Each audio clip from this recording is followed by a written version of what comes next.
From Inwood, New York City, welcome to Inwood Art Works On Air. It's where we meet the musicians, filmmakers, writers, theater makers, and artists of all stripes who make their home in what we affectionately call upstate Manhattan. I'm your host, Aaron Sims, and today we welcome local actor and filmmaker Lauren Sowa. As an actor, she has been featured on FBI, The Plot Against America, and the recent cult release Terrifier 3. Other film credits include The Rainbow Experiment, The Devil's Well, and Paris in Harlem. She is the co-founder of Form and Pressure Films, a production company dedicated to impact and inclusion. Its first film, Marisol, won the 2019 HuffPost Impact Award and was licensed by HBO. Other films she's produced can be seen on Dust, Tubi, Amazon Prime, Amuletto, and at all film festivals over the world. And I mean all of them. Ladies and gentlemen, we are so thrilled to have Lauren Sowa here with us here to talk about her work on and behind the camera. Let me welcome you, Lauren. Happy to have you here. Thank you so much. Happy New Year. Happy New Year to you. Yeah, it's our first recording session of 2025, even though this probably will come out maybe in February of 2025 or so, because we like to work ahead. We don't live stream these things. Boy, the technology is there, but not as great as we'd like it to be. So thanks for taking the time and kicking your year off. How's it been so far? Well, it's only been a few days, but so far so good. Been organizing my house, my life, getting things in order, and excited for a new year. Yeah, so we're curious to hearing what you have on tap, which you can talk about a little later.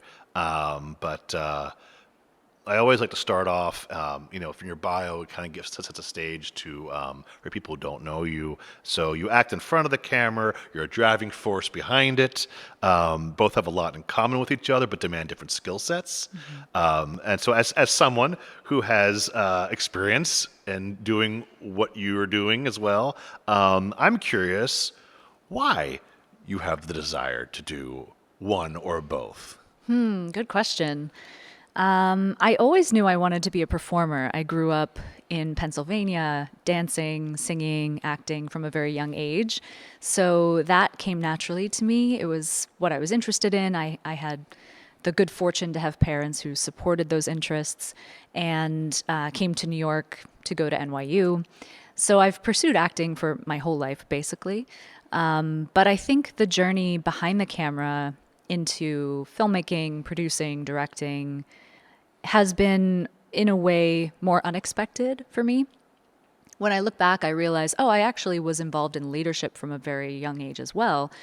But I think like most people growing up, you see actors. They're very present in everything that you watch, but you don't always see the people behind the scenes. So there's less education and understanding around what those positions are.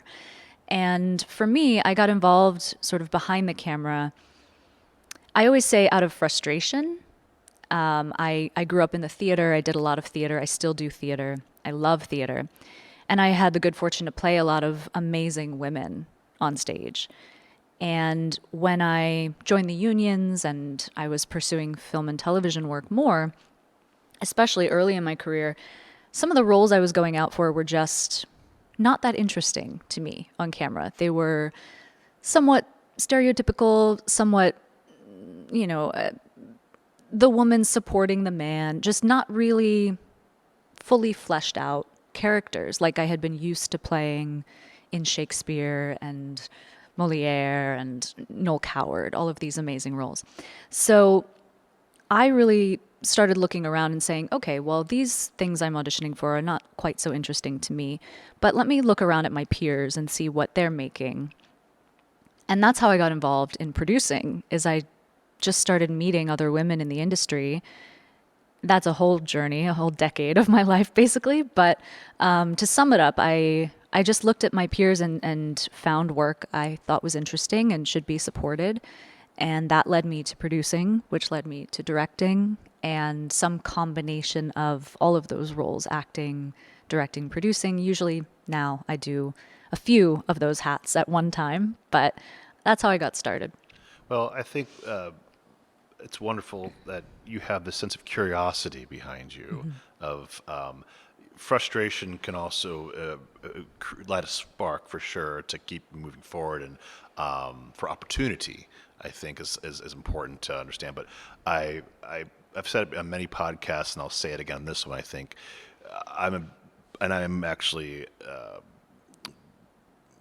encompassing this kind of idea that you need to create the work you want to see, and you do that as an actor, as when you direct your role, you're in charge of your role. The director directs the play, the producer kind of directs the experience, and I think that's what people don't quite understand that.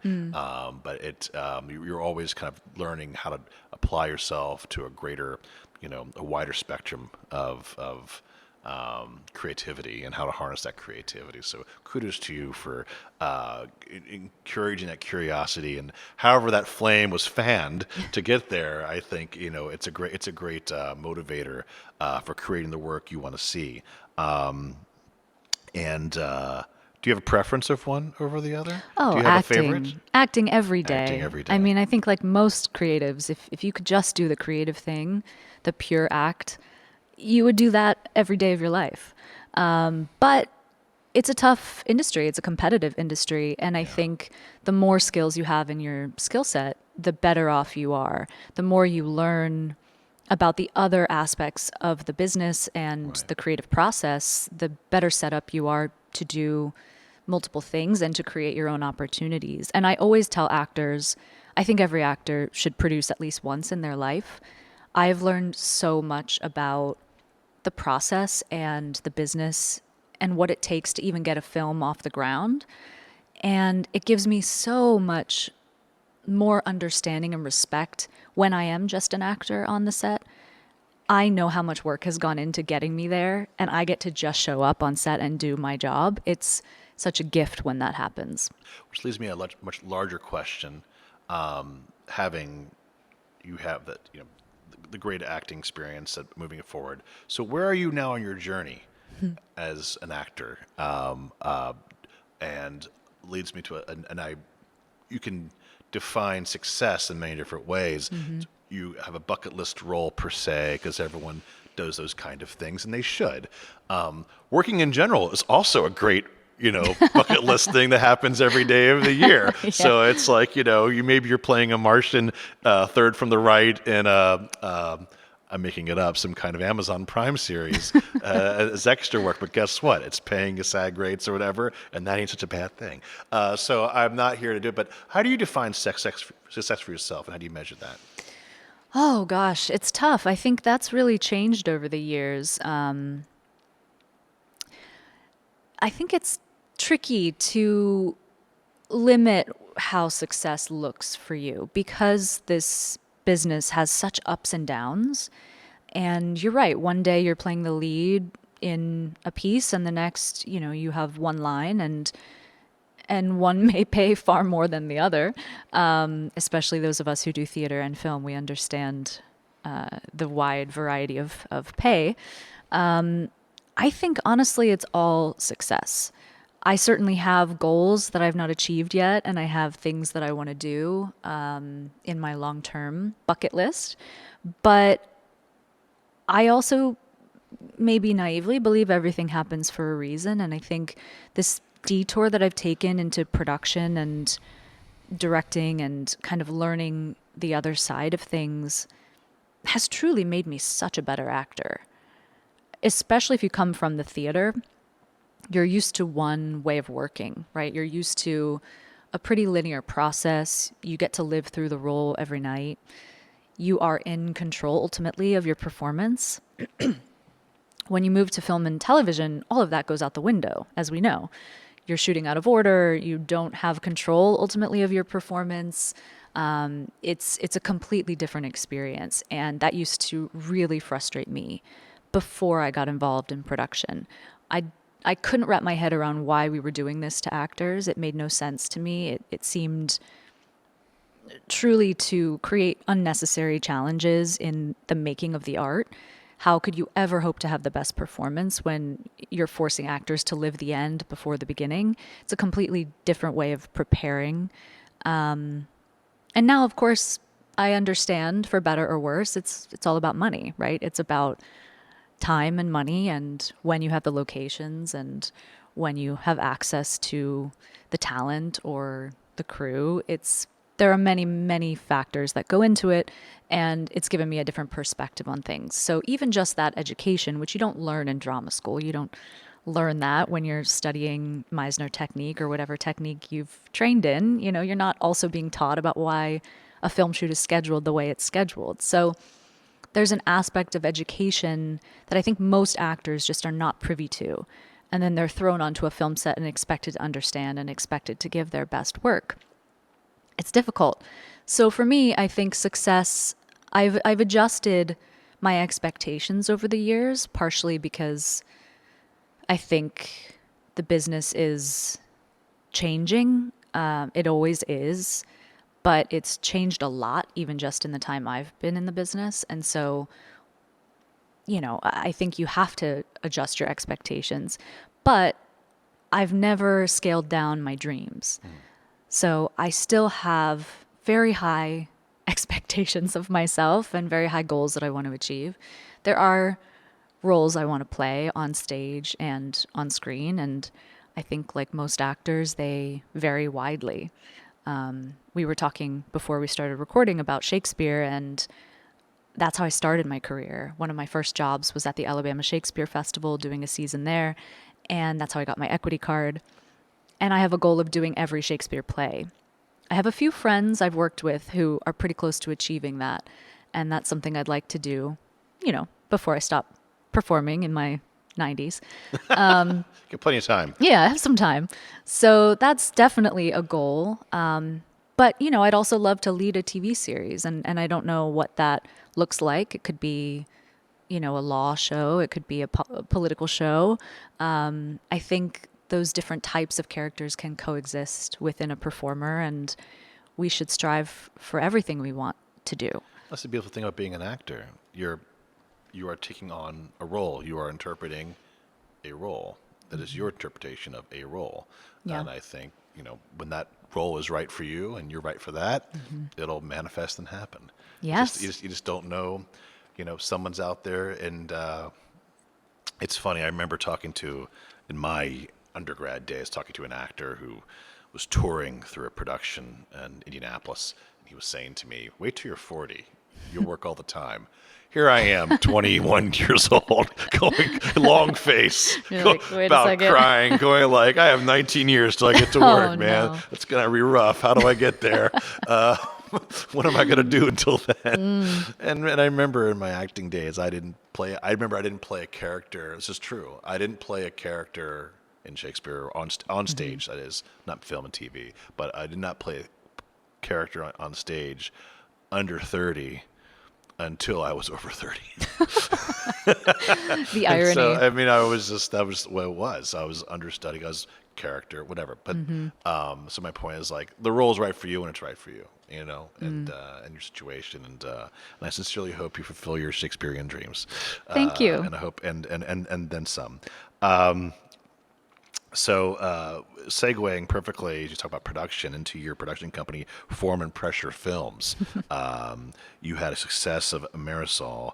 So what is the current trajectory for that company? That was the acting track. Now we're talking about the production track. So you're the force behind this. Is there a specific team of writers and artists you want to promote with this company? Is there certain projects you have in the pipeline? We want to hear more about it. Yeah, definitely. So Form and Pressure, which the Shakespeareans in the audience listening may know, is a line from Hamlet's speech to the players about the quality of acting and basically how to be a good actor. So that's just a little nugget, if anybody Like that, little cares. Easter egg for you people at But home. yeah, the thing that I've always strived to do with my producing is to feature women in front of and behind the camera. And that led me on a journey over several years that also guided me into leading Pano, which is the nonprofit that I co-lead with Sydney Hugh, which is also to support underrepresented filmmakers. And so with Form and Pressure, I really am seeking any type of story. It's not necessarily a mandate on a certain genre or type of content medium. It's really more so about what moves me in the moment or what I think is interesting. It's just a pretty small company, me and my husband when he's interested.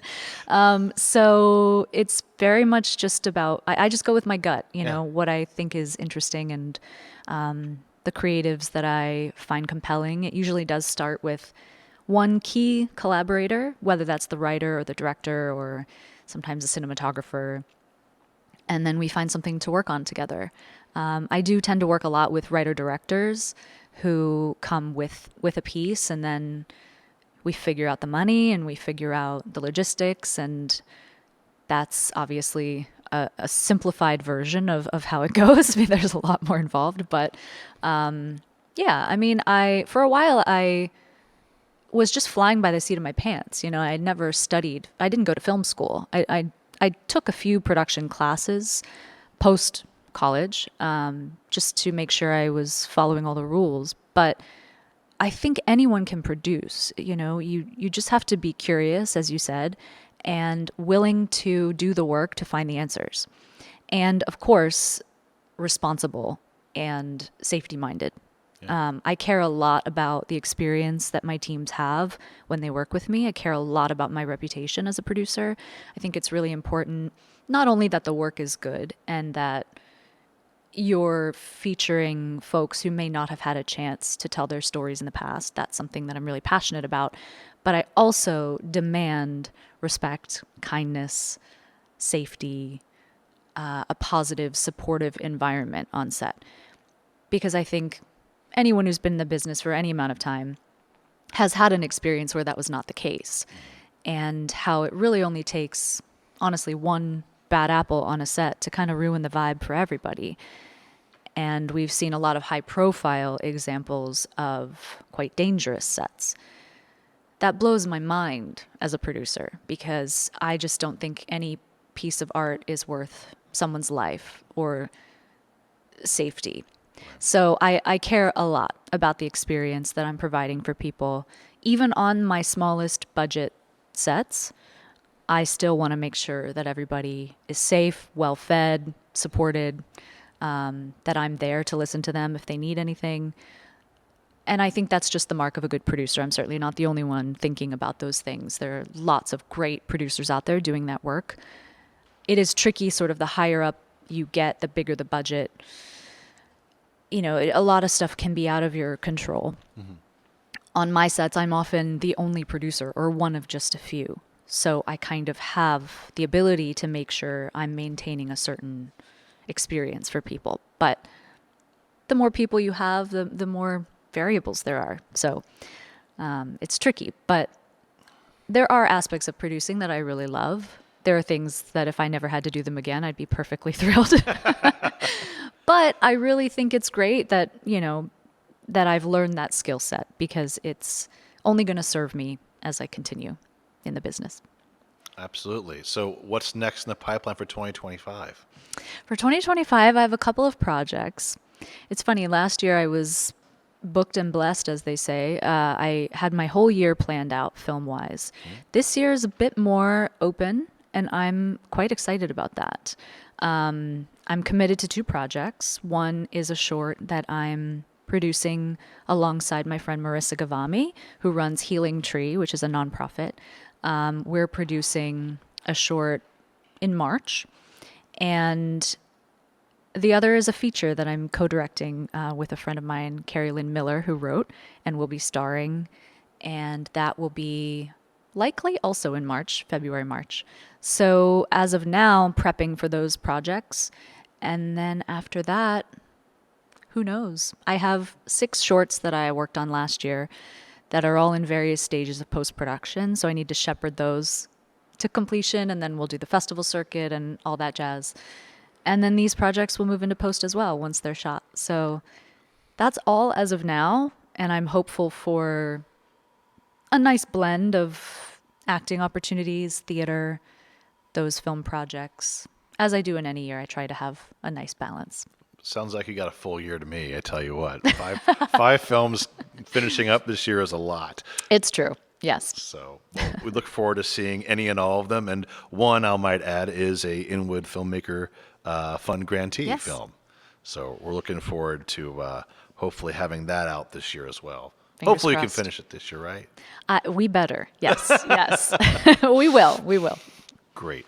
Well, Lauren, thank you so much for taking time to be with here to us today. Anything else you want to talk about, you want to bring up that we haven't covered? I just want to say thank you. I think in an era where funding is harder and harder to come by, it's incredible what Inwood Art Works does for the community in many ways, but especially with the Filmmaker Fund. It's so nice to know that there's local support.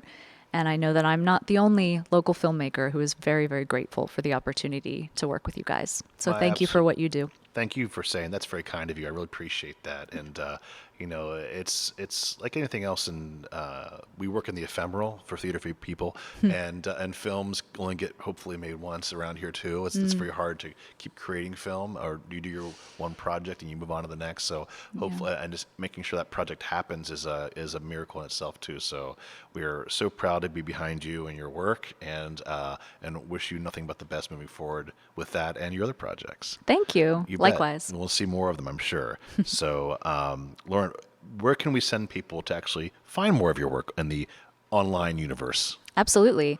I mean, I'm on all socials for the most part, primarily Instagram at Lauren Sowa and my website, laurensowa.com. There you go. All right. You have your marching orders, people. Go find her and follow her, and she might follow you back. You never know. So again, thank you for being here today. Really appreciate it, and good luck in 2025. Thank you. You too. Thank and you. you too. And all of us. God bless us, everyone, as they say. So thanks again to Lauren Sowa for joining me on this Artist Spotlight edition of Inwood Art Works On Air. It's where I meet the musicians, filmmakers, writers, theater makers, and artists of all stripes who make their home here in what we call upstate Manhattan. If you have a moment, please show us some love right now and rate this podcast 5 stars on your preferred platform. It really helps. Many thanks to Holy Trinity Church here in Inwood for hosting us, and to HeightSites.com for their local uptown promotional support. You can support On Air and all of our programming by making a tax-free donation at inwoodartworks.nyc/donate or via Venmo at Inwood Artworks. Be sure to follow us on social media to keep up with all that we do, which includes the Inwood Film Festival, Filmworks Al Fresco, live performances, and so much more. And Inwood Art Works is proud to be supported in part by public funds from the New York City Department of Cultural Affairs in partnership with the City Council. And Inwood Art Works programming is made possible by the New York State Council on the Arts with the support of the Office of the Governor and the New York State Legislature. From the top of Manhattan and the bottom of our hearts, thank you so much for tuning in. This is Aaron Sims for Inwood Art Works